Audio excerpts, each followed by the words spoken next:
هر محترم مسلمانانو دوه شیونه غریبي ختموي.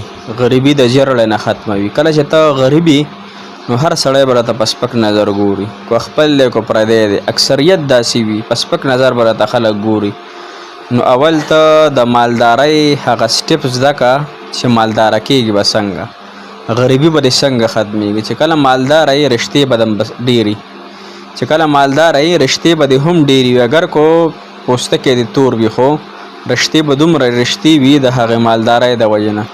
خپل هم د سلامونه کوي او پردي هم د سلامونه کوي. که چېرې غریب وي نو خپل به دې هم په خپو کې راکاږي او پردي به دې هم راکاږي. که چېرته بعضې خپلو کې داسې وي چې دینداره هم وي کو دینداره نه وي، لیکن احساس وسوي چې یاره زما دا رشته دار، زما دا رور، زما دا خور، زما دا خپل دا غریب دی، په موږ کې کمزوری دی، په موږ کې بېوسه دی، راځه د سره امداد کول غواړي. که ته معذوره هم وي، که ته هر رنګه انسان وي، خو چې تا سره کله روپ رالی، منی د سره راله، فلوس د سره رالی، نو ته به بیا ووینې محترم مسلمان. نو راځئ هغه دوه اسانې طریقې راته ښیم. وظیفه نه ده، وظیفه نه ده چې بس تی وکړه الا الله سبحان الله وبحمده سبحان الله العظیم. بېشکه دې سره هم الله تعالی مالداري راولي، خو دوه اسانې طریقې راته ښیم. انشاءالله دا طریقې وکئ نو الله تعالی به په تاسو باندې غریبي بند نه کړي.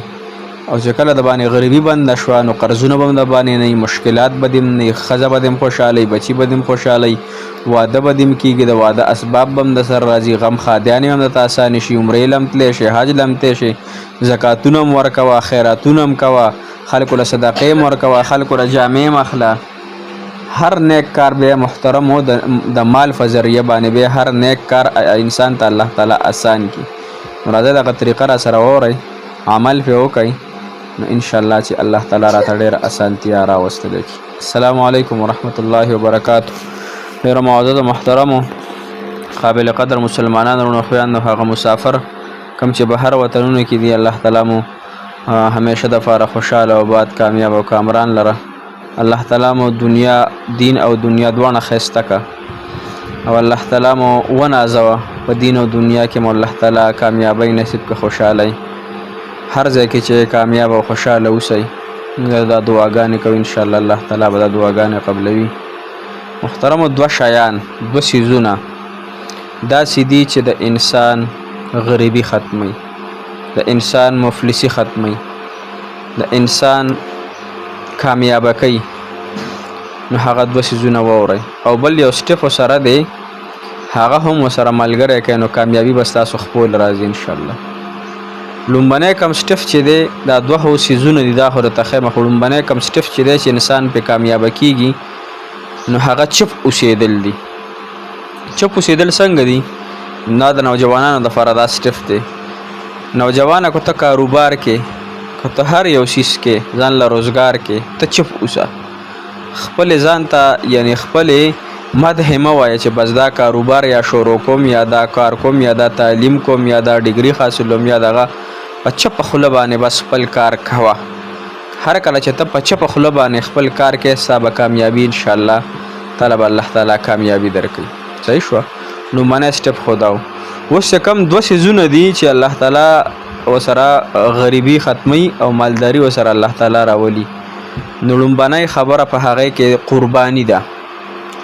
قرباني چې کوم انسان وکړي، لکه اوس مثال په طور په تا قرباني نه کېږي، تا د چا نه پیسې قرض کړی، تا قرباني وکړله، نو بلکې الله تعالی دومره مال او سعادت درکړي چې ته په خپلو پیسو باندې انشاءالله قرباني کړې. دا علماو ذکر کړي. ښه، نو لومبنی خبره قرباني ده. نو که د چا وس نه کېږي، که له ګزاره حال یعنې غریب وي او وایي چې ګزاره مې کېږي، نو هغه له پکار دی چې قرباني وکړي. خو که دی بیا هم وایي چې نه ګزاره مې نه کېږي، نو بیا دې بس قرباني نه کوي. علماو دغه ذکر کړي چې کوم انسان قرباني کوي دی به الله تعالی مالداره کوي. دویمه سټپ چې دی نو علماو ذکر کړي کوم انسان چې عمرې یا حج له لاړ شي، دی انسان الله تعالی مالداره کوي. اوس په تاسو وایي چې موږ سره دونه پیسې کم دي چې عمرې او حج له پې لاړ شو، نو د هغې دپاره زه تاسو ته بهترین څیز ښیم درود شریف.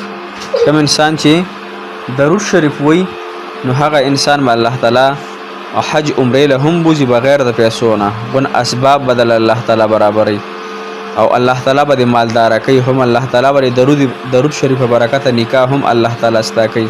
قرضونه به هم الله تعالی ختموي، غریبي به هم الله تعالی ختموي، او هر کار به الله تعالی سمې. د دنیا ټول غمونه او همونه به الله تعالی په درود شریف په برکت سره ختموي.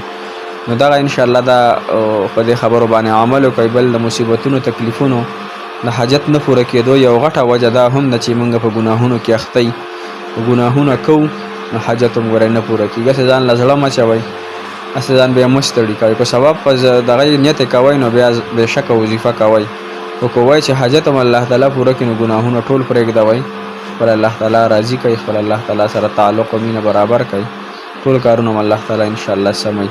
او که چېرې داسې نه وي نو بیا به ګوره دنیا مخکې موږ ورپسې دنیا کې به هم په ضلالت باندې، په آخرت کې به هم په ضلالت او په تکلیف باندې. دنیا کې به هم خوشحالي وینو نو د چین سکون راحت زندگی به راته میلاو نشي، او په آخرت کې به هم راته میلاو نشي. لہذا ګناهونه پرېښودل او په استقامت سره په نیکو اعمالو باندې شروع کول، ګناهونو نه توبه ویستل، نیک اعمال 5 وخته مونځ، انشاءالله دې سره به الله تعالی زموږ مخه روانه کړي.